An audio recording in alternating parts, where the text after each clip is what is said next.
तपाईं अहिले हेर्दै हुनुहुन्छ तपाईको आफ्नै युट्युब च्यानल गोर्खाध्वनि। कृपया हाम्रो च्यानललाई सब्स्क्राइब गरी सँगै आउने घण्टीलाई थिचेर हाम्रो च्यानलका हर एक भिडियोहरू हेर्न नभुल्नुहोला।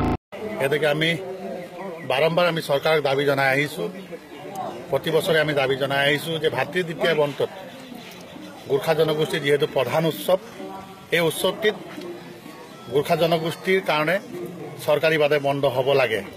আর এই বছরও আমি দেখিব পাইছো গোর্খা জনগোষ্ঠীর অবহেলাতে করা হয়েছে। আর সেইকাৰণে আমি এই সংবাদ মাধ্যমৰ যোগেদি আমি অসম চৰকাৰক এটা স্পষ্ট হিচাপে আমি ক'ব বিচাৰো, অহা বছৰৰ পৰা যদি অসম চৰকাৰে আজি 25 লাখ গোৰ্খা জনগোষ্ঠী খিলঞ্জীয়া গোৰ্খা জনগোষ্ঠীৰ প্ৰধান উৎসবটি ভাতৃ দ্বিতীয়াৰ দিনটো যদি বন্ধ ঘোষণা নকৰে, তেন্তে আমি অসম ভিত্তিত আমি এই আমার ভাতৃ দ্বিতীয় অনুষ্ঠানটির কারণে আমি বিভিন্ন ধরনের কার্যসূচী লবলে আমি বাধ্য হম। কিয়নো এই দিনটোতে প্রতি বছরে আজি বিভিন্ন বিশ্ববিদ্যালয় আর মহাবিদ্যালয় সমূহত আজি পরীক্ষা পাতি আমার এজন ভাইটির এজন ভণ্টিৰ ওপৰত আমি ভাই ফুটা বুলি আমি যি কওঁ যে ফুটা গ্ৰহণ কৰাৰ ক্ষেত্ৰত বাধা আৰোপ জনাইছে। জানি এইখিনি কথা প্ৰতিবাৰে আমাৰ জনগোষ্ঠীক অৱহেলিত কৰি আহিছে। আৰু অৱহেলিত কৰাৰ কাৰণে আমি আচলতে যদি এই বছৰে আমি লাষ্ট ৱাৰ্নিং আমি দিছিলোঁ, আৰু যদি এই কথা নামানে কিন্তু আমি ভাতৃ দ্বিতীয় বন্ধটোৰ কাৰণে আমি আমাৰ ন্যায় মৰ্যাদাক আমি আন্দোলন কৰিম। লগতে আমি অসমৰ বিভিন্ন অঞ্চলবোৰত পৰিৱেশন কৰি আছো যে এনআৰচিৰ সমস্যা আজি জৰ্জৰিত হৈ আছে। বিভিন্ন জাতি জনগোষ্ঠীৰ দৰে গোৰ্খা জনগোষ্ঠীৰ সমস্যা আছে। এনআৰচিৰ সমস্যা বিশেষকৈ যিখিনি মানুহৰ প্ৰকৃততে 1971 আগৰ সম্পূৰ্ণ ডকুমেণ্টছ থকা স্বত্তেও তেওঁলোকে LVO লোকেল ভেৰিফিকেশ্যন অফিচাৰ আৰু বৰ্ডাৰ পুলিচে বিভিন্ন সময়ত তেওঁলোকক ডি ভোটাৰ সজাইছিল। আৰু বিভিন্ন মানুহখিনিয়ে আজি ধনিক শ্ৰেণীৰ মানুহখিনিয়ে তেওঁলোকে ডি ভোটাৰ সজোৱাৰ কাৰণে তেওঁলোকে ফৰেন ট্ৰিব্যুনেল কোৰ্টত কোৰ্ট কৰি তেওঁলোকে জয়ী হৈছে আৰু তেওঁলোকে ডিগ্ৰী পাইছে।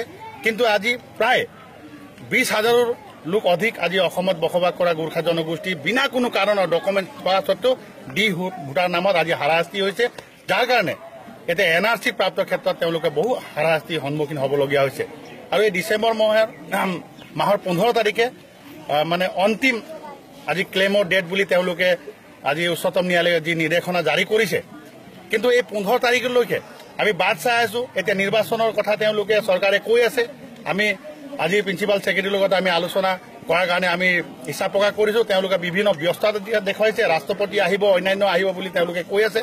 আমি কথা এটা স্পষ্ট কৰোঁ, ৰাষ্ট্ৰপতি নহয় কোনোবা আহক, কিন্তু এটা জনগোষ্ঠীক উপেক্ষা কৰি আজি এনআৰচিৰ আজি যিখিনি আজি ক্লেমৰ ডেটটো যদি অতিক্ৰম কৰিবলৈ তেওঁলোকে কিবা টেকনিক কৰিছে, কিন্তু অসমৰ বসবাস কৰা গোৰ্খা জনগোষ্ঠী নিজৰ প্ৰাপ্তিৰ কাৰণে কিন্তু সংগ্ৰাম কৰিব। তাৰ কাৰণে কিন্তু এনআৰচিৰ বাধা আৰোপ কৰিছে বুলি কোনো জাতি জনগোষ্ঠী আমাক দোষাৰোপ কৰিব নোৱাৰিব, বিশেষকৈ চৰকাৰ আৰু কৰ্তৃপক্ষই দোষাৰোপ কৰিব নোৱাৰিব। সেইকাৰণে আমি সদৌ অসম গোৰ্খা ছাত্ৰ সন্থাই স্পষ্টভাৱে আমি এটা চৰকাৰক এপিল কৰিছোঁ যে অহা সপ্তাহৰ ভিতৰত ডিচেম্বৰ 7 তাৰিখৰ ভিতৰত তেওঁলোকে নিজৰ নীতিটো স্পষ্ট কৰক আৰু ইয়াত বসবাস খিলঞ্জীয়া গোৰ্খা জনগোষ্ঠীসকলক বিনা কাৰণত ডি ভোটাৰ সজোৱা এইখিনি যি তেওঁলোকৰ মানে যিখিনি গাফিলতি কৰিছিলে, সেই গাফিলতি কেনেধৰণে তেওঁলোকে আঁতৰাই দিয়ে সেইখিনি ব্যৱস্থা কৰিবৰ কাৰণে তেওঁলোকে প্ৰস্তুত হওক। আমি চৰকাৰক আমি সহায় কৰিবলৈ আমি প্ৰস্তুত আছোঁ।